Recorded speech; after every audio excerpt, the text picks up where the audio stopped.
Somewhere in the hill country of Middle Tennessee lies a property that exchanged hands 4 separate times between 1884 and 1903. Every deed filed at the Rutherford County Courthouse carries the same unusual addendum. A single handwritten clause, replicated from one transaction to the next without alteration, as though the person drafting it feared modifying even a single word. It states, "The cabin at the eastern edge of the property is to remain secured. No inquiry shall be made of its contents. No entry is to be attempted. 4 separate owners, 4 distinct lawyers, and not one of them questioned why." For 19 years, that cabin sat with its door bolted from the exterior, its lone window sealed with planks so dense they must have been custom cut for that very purpose. The neighbors were aware of its presence. The children playing in the adjacent fields knew it was there, and every single one of them had been instructed from the moment they were old enough to comprehend that certain things are better left undisturbed. Then, in the autumn of 1903, a family arrived from Cincinnati who had never received that instruction. They carried no history with that land, no memory of what the county had quietly and collectively chosen to forget. And when they inquired about the cabin, when they asked in that casual, upbeat manner of people who have no cause for fear, the silence that met them was so profound, so swift, and so universal that even they sensed it. They opened the cabin regardless. What they discovered inside would not be fully grasped for another 10 years. And when it finally was, several individuals who had resided in that county their whole lives would refuse to discuss it for the remainder of their days. Before we proceed with the tale of the Hargrove property and what lay hidden within that locked cabin for 19 years, if you're new to this channel, welcome. We share stories here that history attempted to conceal. Subscribe so you won't miss what's ahead, and leave a comment letting us know which state or city you're tuning in from. We're curious to know where our audience is. Now, let's return to the beginning, because to grasp what was inside that cabin, you must understand what occurred on that land long before the door was ever barred shut. The property in question had been referred to since at least the 1830s as the Tatum Place. Elias Tatum had cleared the land himself, laboring alongside the 8 enslaved individuals he had brought from Georgia when he relocated his family to Tennessee's Central Basin in 1831. He was not wealthy by the standards of his era and region, not a planter in the grand sense, not a man with a columned mansion and hundreds of acres, but he was prosperous enough to have acquired human beings as property and prosperous enough to retain them. The Tatum land comprised roughly 240 acres of mixed forest and bottomland near the Stones River, where the soil was dark and fertile, and the summers were lengthy enough to cultivate tobacco and corn in amounts that sustained a household and kept a debt ledger mostly in the black.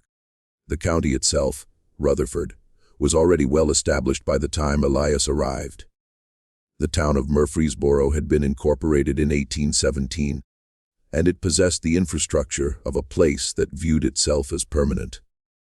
A courthouse, a post road, several churches of various denominations, and the particular social framework that accompanies a community that has collectively determined what it values and what it does not. What Rutherford County valued in 1831 was order.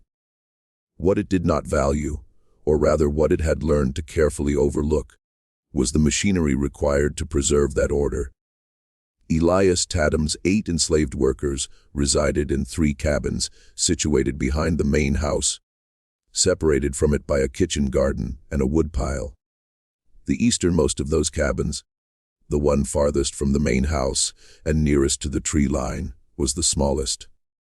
It had been constructed, according to county records, in 1833, 2 years after the others, and it had been built differently. The walls were thicker. The window was smaller, positioned high. And unlike the other cabins, this one had its door hinges mounted on the exterior so that the door, when locked, was secured from outside.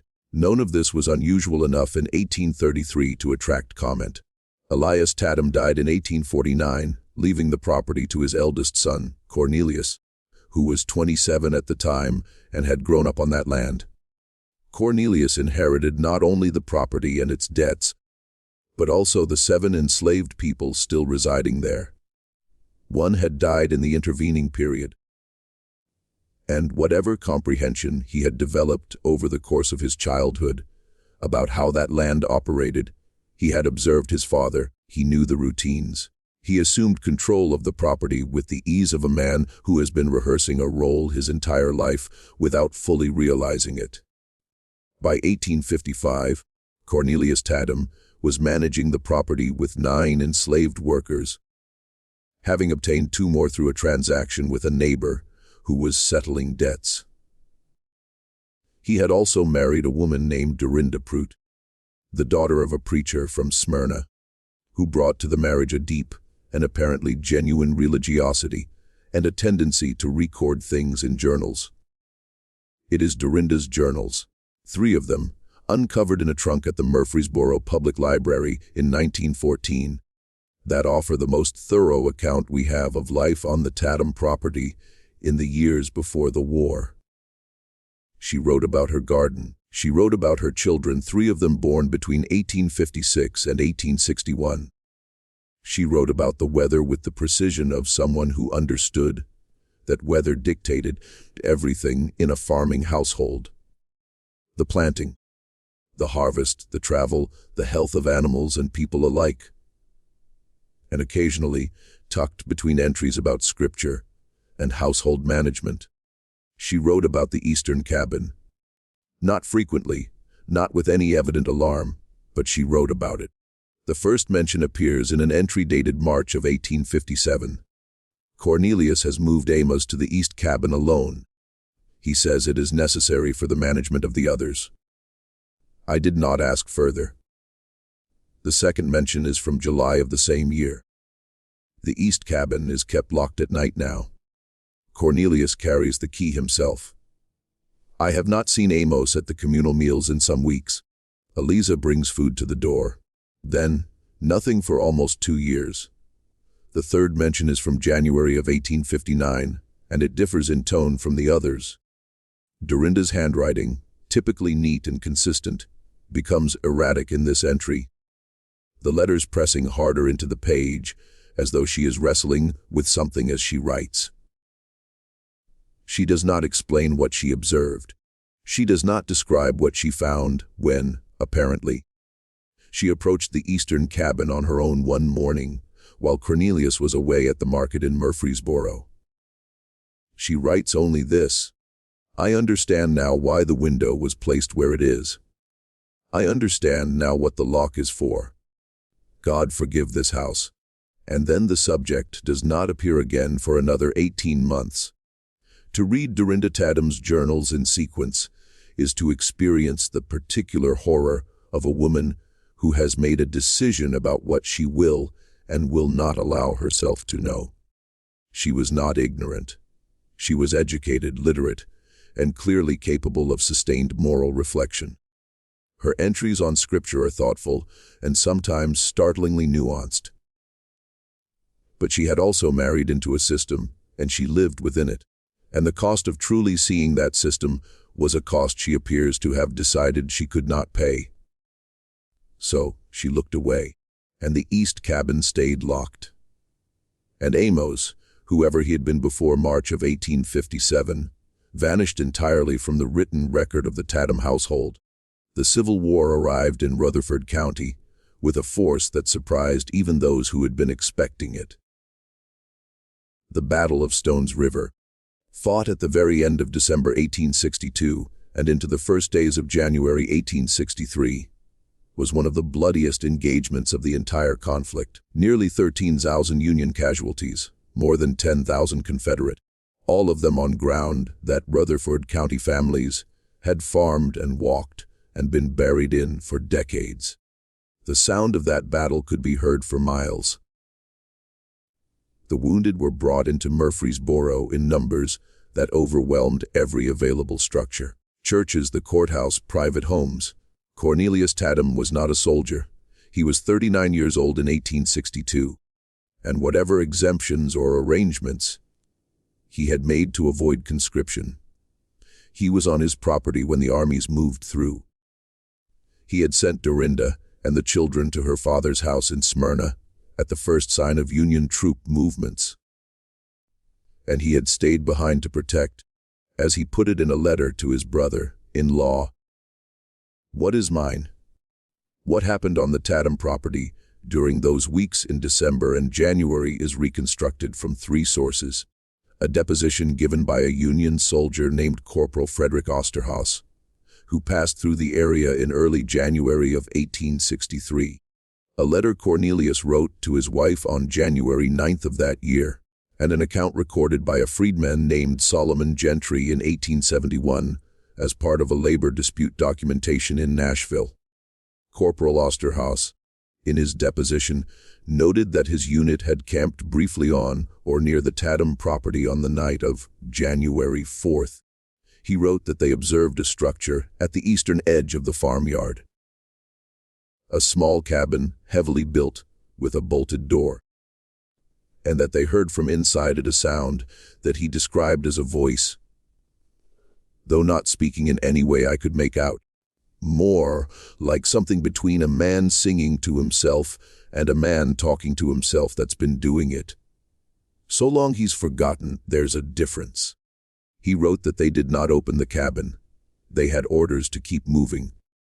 Cornelius' letter to Dorinda, written 5 days later, makes no mention of Union soldiers on the property. It is taken up almost entirely with the condition of the livestock and the state of the outbuildings after what he calls the disturbances of last week.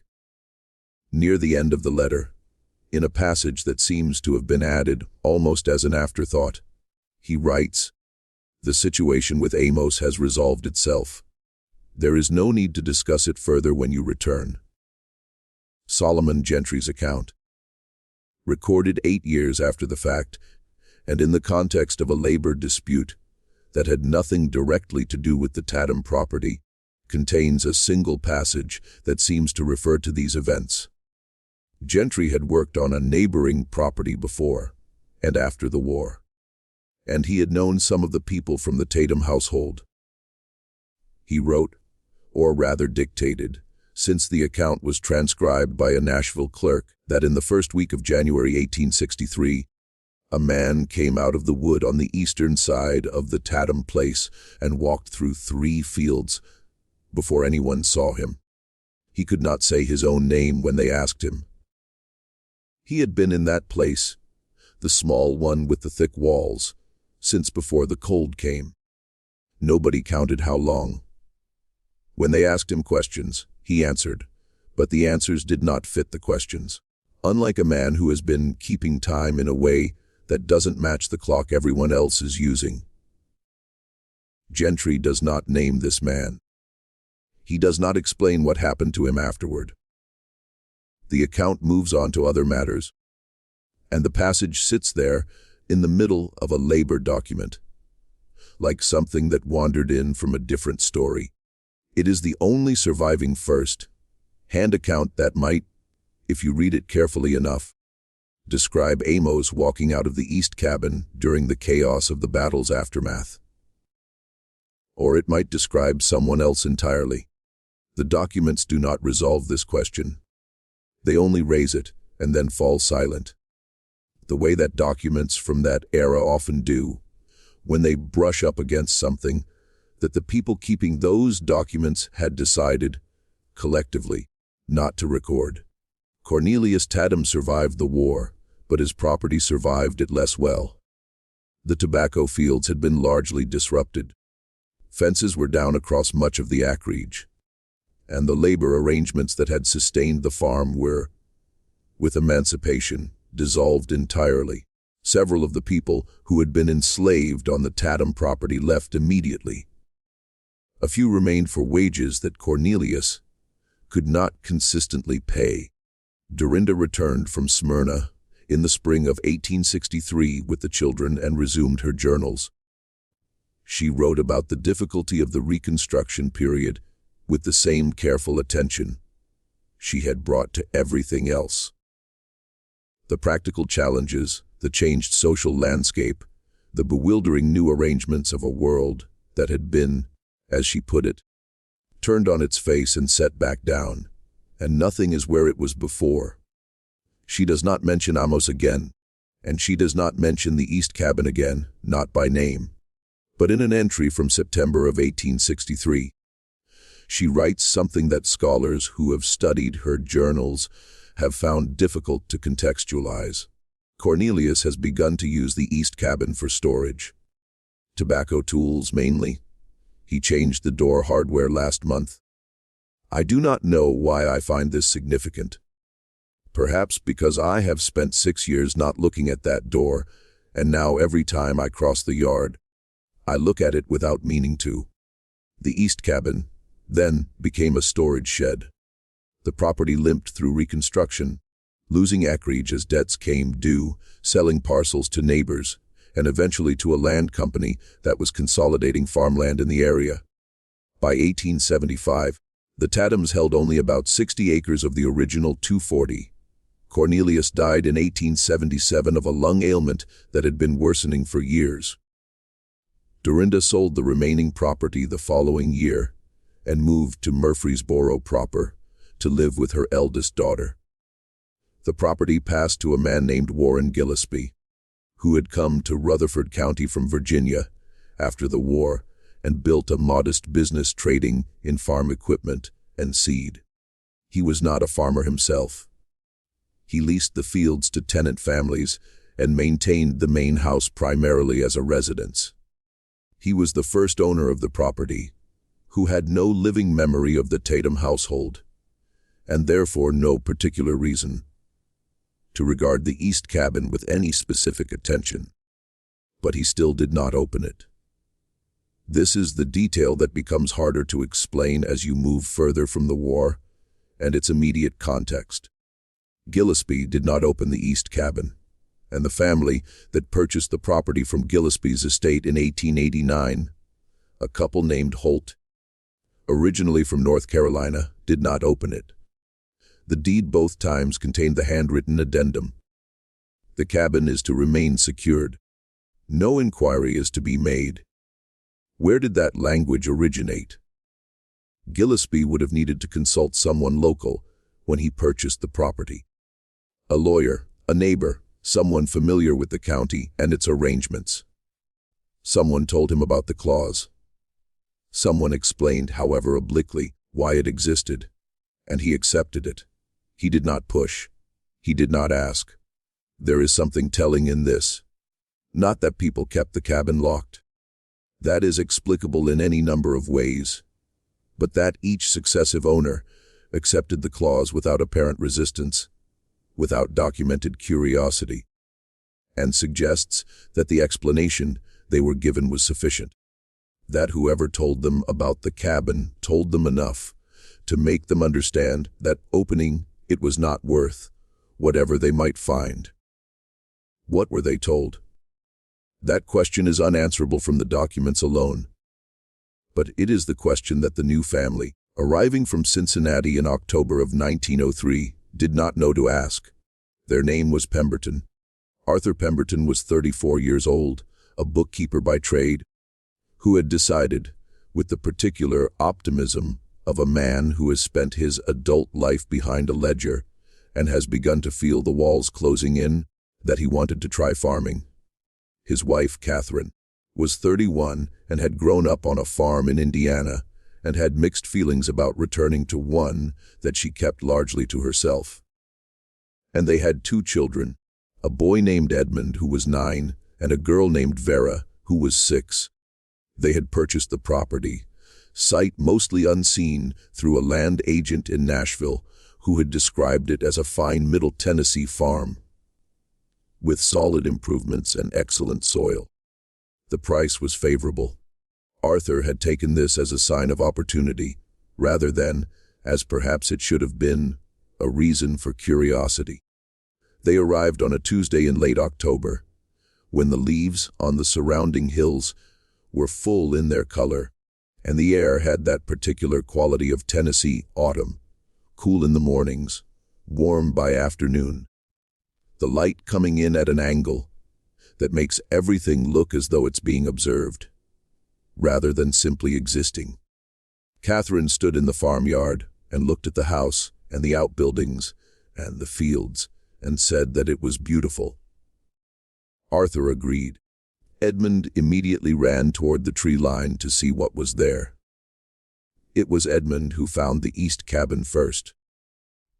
He came back to where his parents were unloading the wagon and reported that was a little building the edge of the yard, back toward the trees, and that it had boards over its window and a very big lock on the door, and that the lock looked like it was very old.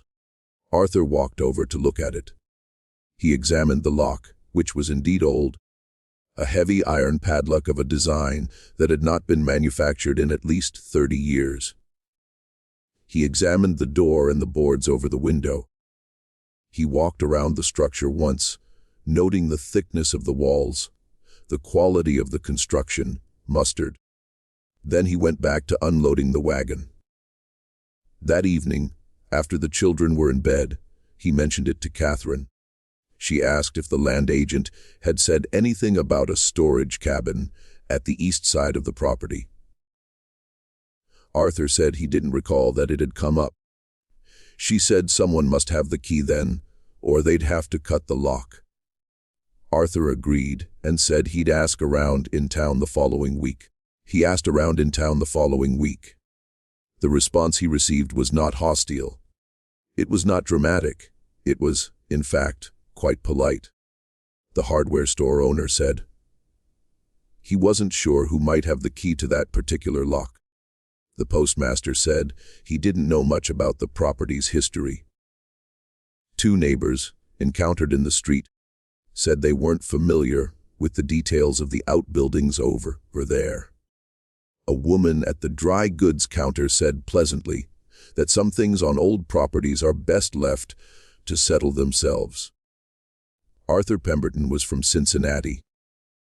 He had been raised in a city where the social architecture was different, where the past was something that happened elsewhere, in other people's families, in other places.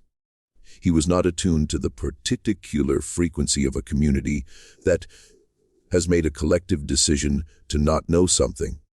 He heard the vagueness in what people said to him and attributed it to the natural reticence of rural Tennesseans toward newcomers.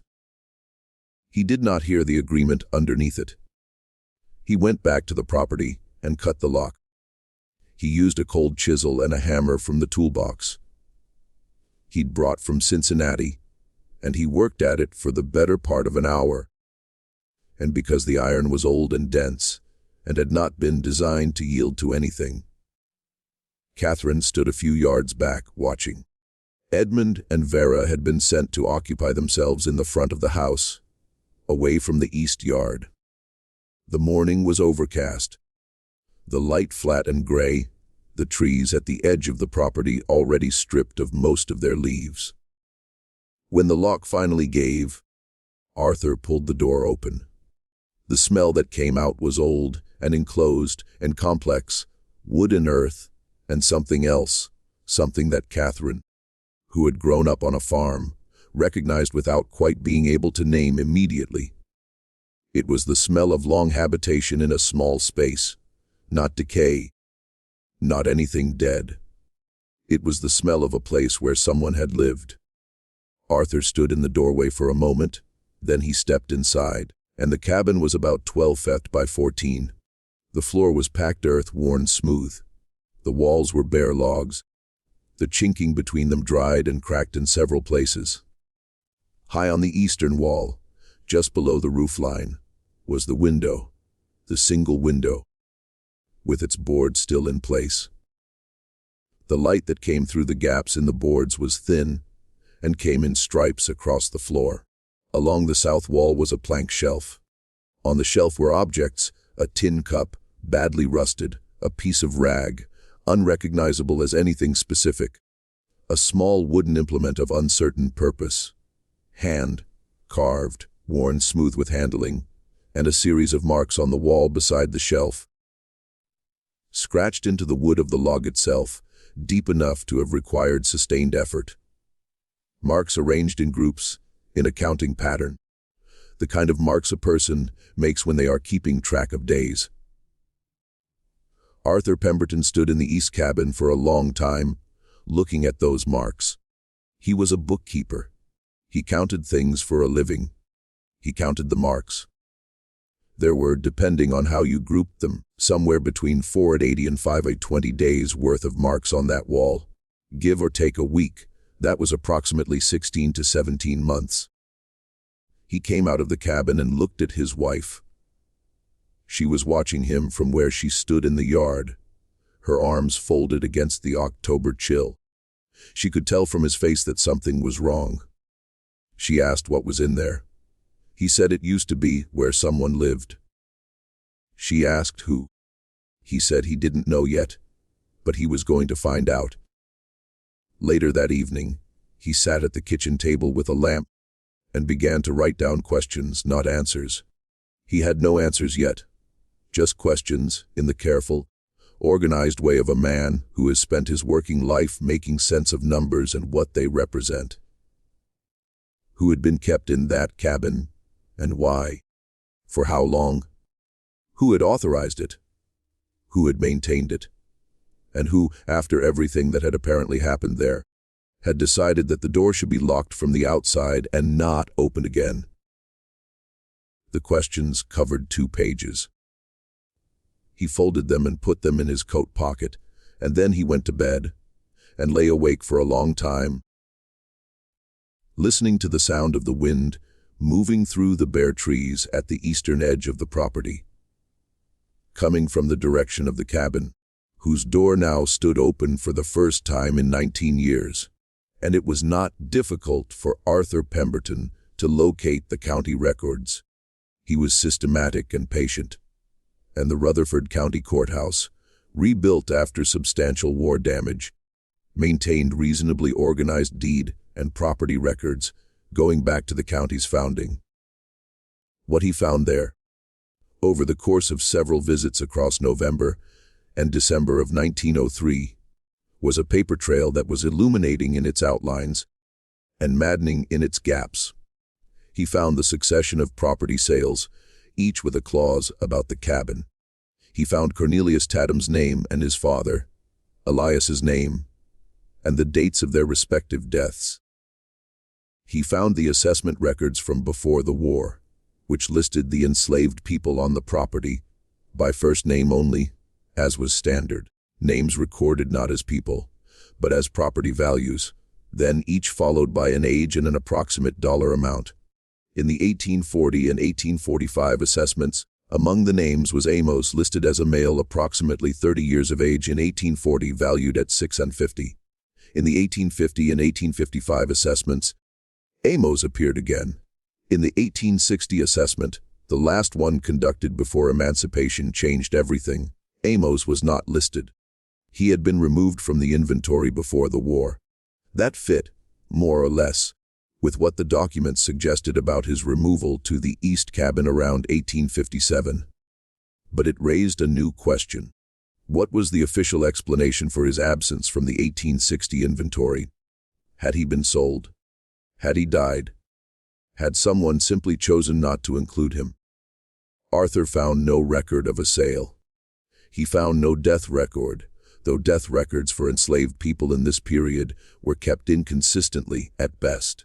He found nothing that explained Amos's absence from the 1860 records, except the absence itself. He went back to the cabin. He stood inside it and looked again at the marks on the wall.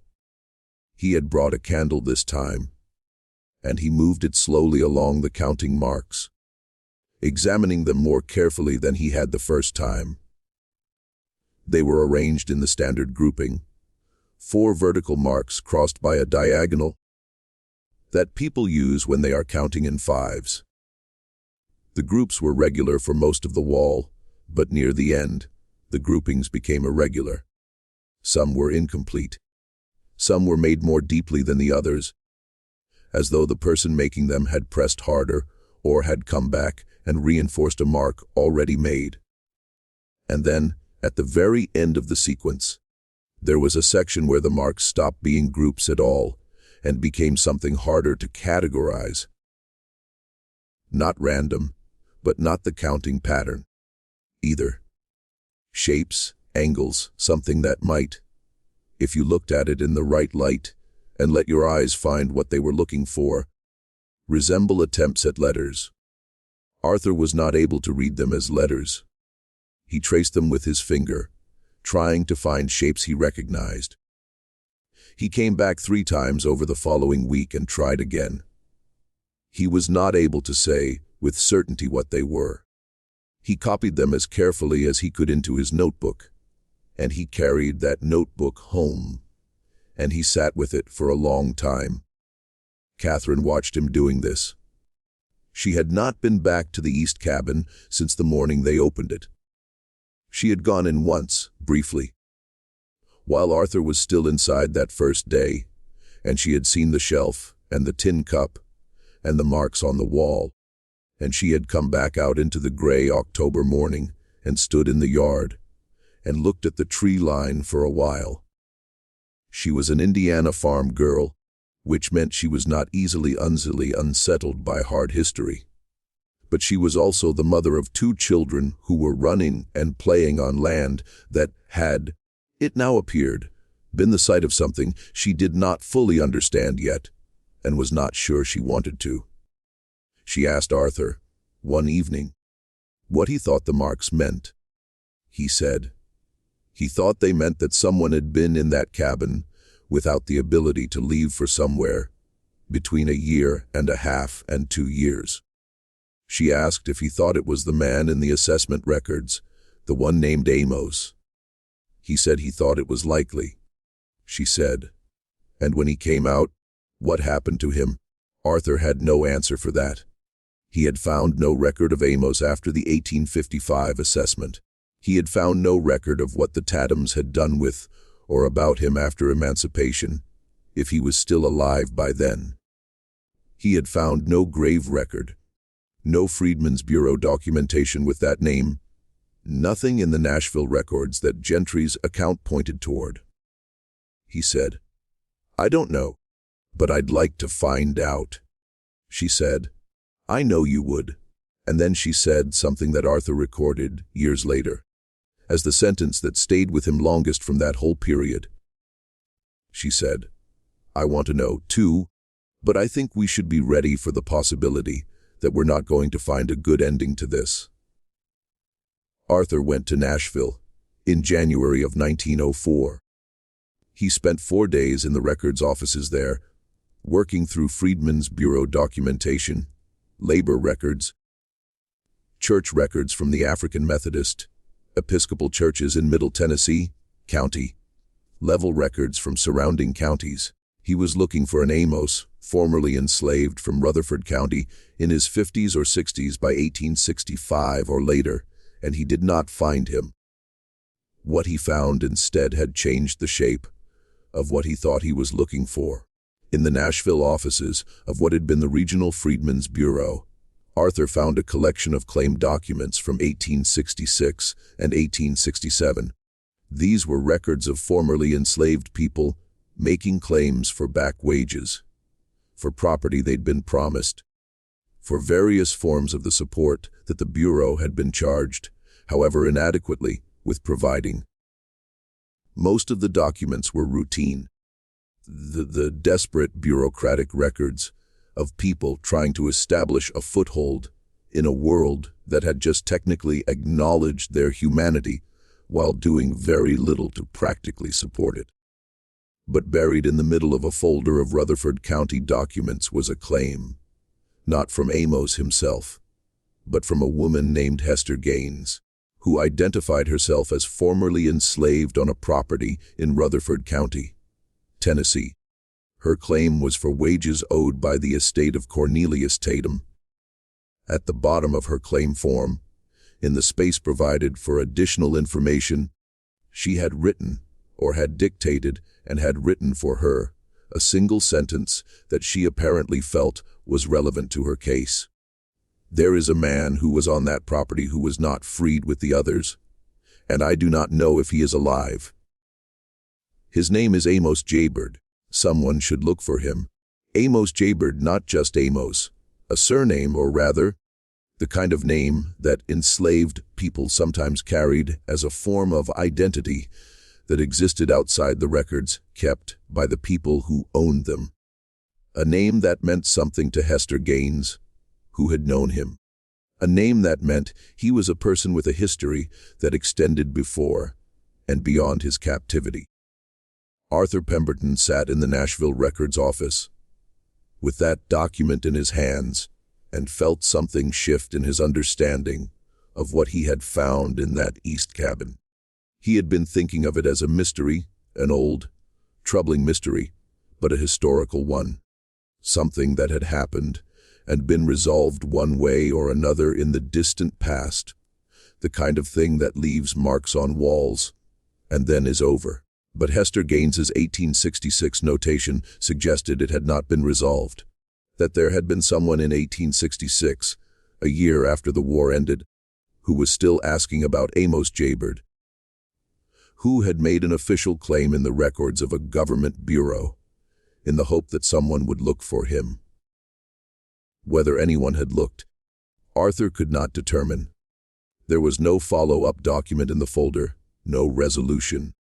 Just Hester's sentence sitting there in the Freedmen's Bureau records for 38 years, unanswered. If you've been with us this long into this story, you already understand why nobody wanted to talk to the Pembertons about that cabin. Leave a like if this is hitting you the way we think it is, and share this video with someone you think needs to hear it. Because what Arthur found next, and in the records he hadn't thought to check yet, is the part that changes everything. The key to what happened, the mechanism of it, the specific human decisions that produced that East cabin and what it contained, came not from the grand repositories of Nashville, but from the basement of the Murfreesboro Methodist Church, where a deacon named Cyrus Ledbetter had, for reasons he himself apparently could not fully explain, preserved a collection of correspondence and personal documents belonging to several local families. He had gathered them after the war, during the period of displacement and upheaval, when households were dissolving and their contents being scattered, and he had put them in wooden boxes and kept them in the church basement. Because he told Arthur when Arthur tracked him down in the spring of 1904, that papers about what happened here should stay here. Whatever they say. Cyrus Ledbetter was 71 years old. He had been born in Rutherford County and had lived there his entire life. He received Arthur in his home, which was small and neat and smelled of pipe smoke and old paper, and he listened to what Arthur had found and what he was looking for. Then he got up and went to a cabinet and came back with a bundle of documents tied with a faded blue ribbon and set them on the table. The documents included several pieces of correspondence involving Cornelius Tatum, letters he had written and letters he had received. Ledbetter had obtained them, he explained, from Dorinda Tatum's daughter, who had found them among her mother's effects after Dorinda died in 1891. Arthur read through them carefully. There at Ledbetter's table, Arthur with the old man watching him from across the room. The picture that emerged was not simple, and it did not resolve into the shape that Arthur had been expecting. He had been constructing, over the months of his investigation, a narrative with a clear architecture, a man locked in a cabin, a cruel and arbitrary act of confinement, a secret maintained by a community complicit in its perpetuation. What the letters showed him was something more complicated, though not, ultimately, less damning. Amos J. Bird had, according to a letter Cornelius received in 1856 from a man in Murfreesboro named Thaddeus Creel, been involved in what Creel described as communications of a dangerous nature with a free-colored population in Nashville. Creel was, as best Arthur could determine from context, might some kind of informal liaison between local property owners and the county's law enforcement apparatus. The kind of man whose precise role is never quite officially articulated, but who everyone understands performs a function in maintaining the order of things. The communications Creel referred to were reading between the lines of his careful language connected to the broader network of correspondence and mutual assistance that enslaved and free black people in the South maintained as a form of resistance and survival. Amos J. Bird, it appeared, had been writing or sending word by other means, since literacy was dangerous and often illegal to people beyond the Tatum property. He had been in contact with people in Nashville. He had, Creel wrote, made himself a problem that requires a solution before it becomes a larger one. Cornelius Tatum's response to this letter, a draft of which was in the bundle Ledbetter had preserved, was measured and careful. He wrote that he understood the seminary and that the concern that he would manage the matter privately, that there was no need to involve the county formal structures which would create records and attention that served no one's interests. He would handle it himself. Handling it himself meant the east cabin.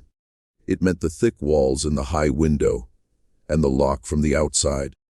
It meant removing Amos J. Bird from the visibility of the other enslaved people on the property, from the visibility of neighbors and travelers and Tavlin county assessors, and placing him in a state of enforced invisibility, from which Cornelius clearly calculated the problem he represented would simply stop existing. Arthur, it was not an unusual calculation for its time and place. This is part of what makes it so difficult to look at directly. It was a form of control that existed within the broad tolerance of a social system that had decided certain things were not crimes and certain people were not victims. Cornelius Tatum did not lock Amos J. Bird in that cabin because he was uniquely cruel. He did it because the system in which he operated made it possible, and the community around him made it acceptable, and no one in a position to object had sufficient power to do so. What happened in that cabin over the 16 to 18 months that the counting marks suggest the documents do not say? Esther Gaines's 1866 claim suggests that Amos was alive when the war ended, or at least that she did not know he was dead. The disoriented figure in Solomon Gentry's account, the man who walked out of the Eastern Wood in January of 1863 and could not fit his answers to the questions asked of him, may or may not have been Amos. If it was, then the chaos of the Battle of Stones River Union troops moving through Confederate lines disrupted the entire social architecture of the county, momentarily suspended, had provided the only opening that the locked door could not withstand. Not force, not rescue, but the temporary collapse of the system that maintained it. Arthur found one more document in Ledbetter's bundle. It was not a letter. It was a half-page of notes in Cornelius Tatum's handwriting that appeared to have been written sometime in 1863 after the battle.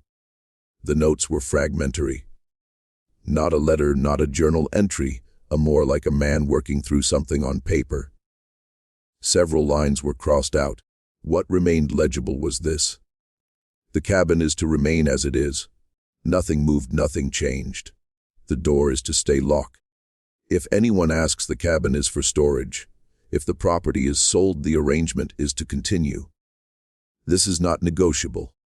If it ever becomes necessary to explain, though, God willing it will not, the explanation is that the situation is settled and the matter is closed. The man is gone. Where he went is not known and should not be inquired after. Arthur sat with that half-page for a long time. The man is gone. Where he went is not known. Cornelius had written those words in 1863 in the weeks after whatever had happened during the battle's chaos, and he had apparently never revised them.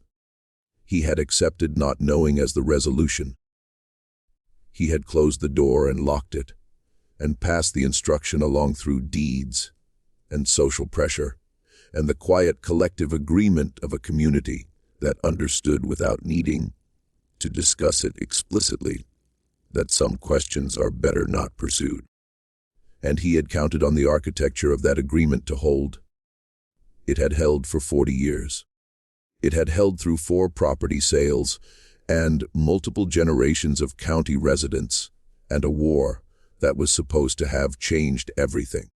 It had held until a bookkeeper from Cincinnati, with no history in that county and no investment in its silences, had arrived with a cold chisel and too many questions. Arthur Pemberton went back to his property that evening. He walked out to the east cabin in the April dusk, near the trees around the edge of the property, just beginning to come back into leaf, and he stood in the doorway and looked at the marks on the wall. 500 or so days' worth of marks made by a man who had needed to know that time was passing that he still existed inside it. He stood there until it was fully dark, and then he went back to the house. Arthur Pemberton did not publish what he had found. He was not a journalist or a historian. He was a bookkeeper who had bought a farm and stumbled into a record of something that his country had decided to bury. He wrote up his findings in a careful document, 23 pages, organized the way a bookkeeper organizes, things all with sources noted and gaps clearly marked, and he sent copies to 3 places. The Freedmen's Bureau Records Office in Nashville now, essentially a historical archive, the Howard University Library in Washington, which had expressed interest in documentation of the post-war period, and a black-owned newspaper in Nashville that he had learned of through the AM church contacts he'd made during his research. He received one response, a brief acknowledgement from the Nashville newspaper, thanking him for the documentation and noting that it would be added to their collection of records concerning the treatment of formerly enslaved people in Middle Tennessee. Whether anything was published, Arthur never confirmed. He did not receive a copy of any article. He was not contacted further. He and Catherine had a conversation on sometime in the late spring of 1904 about whether to stay on the property. Catherine said that she had thought about it a great deal and that she did not think leaving would accomplish anything. That whatever had happened there had happened, and the land was the land, and running from it did not seem to her like the right response. Arthur agreed, though he noted that he had lost considerable enthusiasm for farming in general, and that the property's main appeal, its price, its mystery, had resolved itself in a way that he hadn't anticipated. They stayed for 6 more years. Arthur never fully reconciled himself to the property's history in the way that Catherine seemed to. He walked past the east cabin every day, and what he felt, he wrote in a letter to his brother in 1907, was not fear, not anything supernatural or irrational, but a kind of grief that he couldn't quite locate. Not for someone he had known, for the fact of it, for the normalcy of it, for the 40 years of silence that had required no conspiracy, no dramatic enforcement, just the quiet agreement of people who had decided that their comfort was more than someone else's existence. He wrote, "The worst thing I found in that cabin was not the marks. The worst thing was how easy it was. Nobody had to force anyone to keep quiet. They just did, generation after generation, because keeping quiet was easier than not keeping quiet. I think about that a great deal." The property was sold in 1910. The deed did not contain the clause about the east cabin. Arthur removed it.